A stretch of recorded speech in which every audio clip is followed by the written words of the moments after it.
जय श्री गणेश। देवराज इंद्र, विष्णु तथा वीरक आदि के साथ तारकासुर का युद्ध। ब्रह्मा जी बोले, हे तात, हे नारद, इस प्रकार मैंने दानव देवताओं के भयंकर युद्ध का वर्णन किया। अब दोनों सेनाओं के सेनापतियों कार्तिकेय और तारकासुर के युद्ध का वर्णन सुनिए। इस प्रकार देव दानव के लिए विनाशकारी घोर संग्राम में तारकासुर ने परम शक्ति अस्त्र द्वारा इंद्र पर प्रहार किया और जिससे घायल होकर वे उसी सणहाती से गिर पड़े तथा मूर्छित हो गए। और वज्र धारण करने वाले इंद्र को उस समय बहुत कष्ट हुआ। हे तात, उसी प्रकार अति बलवान तथा महारण में प्रवीण असुरों ने सभी लोकपालों को भी पराजित कर दिया।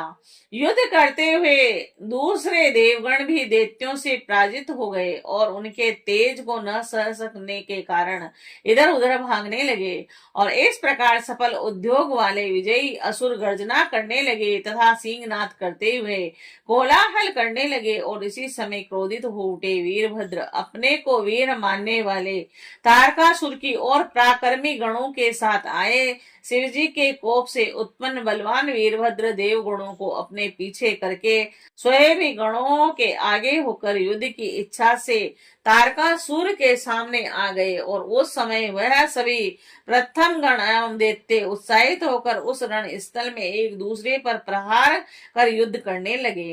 रण में कुशल वह एक दूसरे पर त्रिशूल और रिष्टि, पाश, खड़ग, परशु और पटिश से प्रहार करने लगे। वीरभद्र ने उस तारक को त्रिशूल से अत्यधिक आहत कर दिया और वह क्षण भर में मूर्छित होकर भूमि पर सहसा गिर पड़ा। और इसके बाद उस दैत्य श्रेष्ठ तारक ने मूर्छा त्याग कर बड़ी शीघ्रता से उठकर वीरभद्र पर शक्ति से बलपूर्वक प्रहार किया। पराक्रमी तथा महातेजस्वी वीरभद्र ने भी अपने घोर त्रिशूल से शीघ्र ही उस तारकासुर पर प्रहार किया। और तत्पश्चात दैत्यों के अधीश्वर तथा वीरों में मान्य महाबली तारक ने भी रणभूमि में वीरभद्र पर शक्ति से प्रहार किया। और इस प्रकार युद्ध विद्या में कुशल युद्ध करते हुए वे दोनों ही अनेक प्रकार के अस्त्र शस्त्रों से एक दूसरे पर प्रहार करने लगे।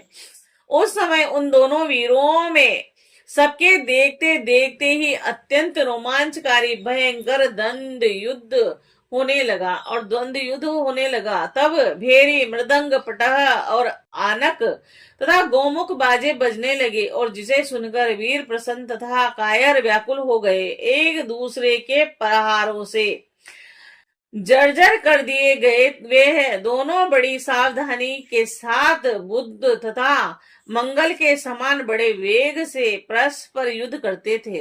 तब तारकासुर के साथ वीरभद्र का ऐसा युद्ध देखकर वहां वीरभद्र के पास जाकर शिवजी के प्रिय आप कहने लगे। नारद जी बोले, हे वीरभद्र, हे महावीर, आप गणों में श्रेष्ठ हैं। आप इस युद्ध में हट जाइए, और क्योंकि आपके द्वारा इसका वध उचित नहीं है। आपके इस वचन को सुनकर गणों में अग्रणी कुर्पित वीरभद्र हाथ जोड़कर आपसे कहने लगे। महावीर वीरभद्र बोले कि हे महाप्राज्ञ, हे मुनिवर्य, आप मेरे श्रेष्ठ वचन को सुनिए। मैं तारक का वध अवश्य करूंगा। आज मेरा पराक्रम आप देखें। जो वीर अपने स्वामी को युद्ध भूमि में ले आते हैं वे पापी तथा महानपुंसक होते हैं और रण क्षेत्र में नष्ट हो जाते हैं। वे अशुभ गति प्राप्त करते हैं तथा उनको नरक अवश्य प्राप्त होता है। हे मुने, आप मुझे वीरभद्र जानिए। आप पुनः ऐसा कभी मत कहिएगा। अस्त्र शस्त्रों से छिन्न भिन्न अंगों वाले जो निर्भय होकर युद्ध करते हैं वे इस लोक में तथा परलोक में प्रशंसा के पात्र होते हैं तथा अद्भुत सुख प्राप्त करते हैं। विष्णु आदि सभी देवगण मेरे वचन सुन ले। अब मैं इस पृथ्वी को तारकासुर से रहित कर दूंगा। ऐसा कहकर त्रिशूल धारण किए हुए वह वीरभद्र प्रथम गणों को साथ लेकर मन में शिव जी का स्मरण कर तारकासुर के साथ युद्ध करने लगा।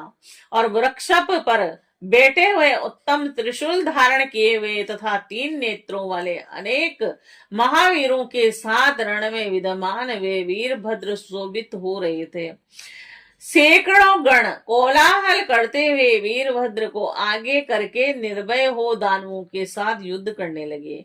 और इसी प्रकार तारकासुर के अधीन रहने वाले बलोन्मुक्त महावीर राक्षस भी क्रोध में भरकर गणों का मर्दन करते हुए युद्ध करने लगे। इस प्रकार उन दैत्यों के साथ गणों का बहुत बड़ा विकट संग्राम बारंबार होने लगा। और इस समय अस्त्र चलाने में कुशल गण एक दूसरे को प्रहर्षित करते हुए विजयी हो गए। तब प्रबल गणों से पराजित हुए दैत्य रणभूमि से विमुख हो दुखी एवं व्याकुल चित्त होकर भागने लगे। इस प्रकार अपनी सेना को व्यवस्थित तथा पराशर मुक्त देखकर तारकासुर क्रोधित होकर देवताओं को मारने के लिए चला। वह 10,000 भुजा धारण कर सिंह पर आरूढ़ होकर बड़े वेग से देवताओं तथा गणों को युद्ध में गिराने लगा। तब गणों के मुखिया महाबली वीरभद्र ने उनके इस कर्म को देखकर उनके वध के लिए अत्यधिक क्रोध किया। उन्होंने शिवजी के चरण कमलों का स्मरण करके श्रेष्ठ त्रिशूल ग्रहण किया और उसके तेज से सभी दिशाएं तथा आकाश जलने लगे। इस अवसर पर महान कौतुक दिखाने वाले स्वामी कार्तिकेय ने उन्हें तथा वीर भाव आदि गणों को युद्धभूमि से हटा दिया। उनकी आज्ञा से वीरभद्र रणभूमि से वितरित हो गए। तब असुर नायक तारकासुर ने महाक्रोध किया और अनेक अस्त्रों को चलाने तथा युद्ध में कुशल वह तारकासुर शीघ्र ही देवताओं को पीड़ित करके उनके ऊपर बाण वृष्टि करने लगा। और इस प्रकार असुरों का पालन करने वाला एवं बलवानों में श्रेष्ठ वह तारक ऐसा युद्ध रूप महान क्रम करके देवताओं से अजय हो गया। इस प्रकार असुरों के द्वारा मारा जाते हुए तथा भयभीत उन देवताओं को देखकर विष्णु क्रोध करके युद्ध के लिए शीघ्र उद्यत हो गए। भगवान विष्णु सुदर्शन चक्र और शांग धनुष तथा अन्य अस्त्र धारण कर रण हेतु महादैत्य तारक के सम्मुख पहुंच गए। तदंतर हे मुनि, सबके देखते देखते तारकासुर तथा विष्णु का रोमांचकारी अति भयंकर तथा घोर युद्ध होने लगा। विष्णु ने बड़े वेग के साथ गदा उठाकर असुर तारक पर प्रहार किया और महाबली तारक ने भी त्रिशिक से उस गधा के 2 टुकड़े कर दिए। तब देवताओं को अभय देने वाले भगवान विष्णु अत्यंत क्रोधित हो गए और उन्होंने शांग धनुष से छोड़े गए बाणों से उस असुर नायक पर प्रहार करना प्रारंभ कर दिया। और शत्रु वीरों का हनन करने वाले उस महावीर तारकासुर ने भी अपने तीक्ष्ण बाणों से उनके समस्त बाणों को शीघ्रता से काट दिया। और इसके बाद तारकासुर ने अपनी शक्ति से विष्णु पर शीघ्रता पूर्वक प्रहार किया और उसके प्रहार से मूर्छित होकर वे विष्णु पृथ्वी पर गिर पड़े। तब क्षण भर के बाद चेतना प्राप्त कर वे उठ गए और उन्होंने महान सिंहनाद करके क्रोध के साथ जलती हुई अग्नि के समान तेजस्वी चक्र को धारण किया। विष्णु ने उस चक्र से दैत्य राज पर प्रहार किया और उस तीव्र प्रहार से आहत होकर वह पृथ्वी पर गिर पड़ा।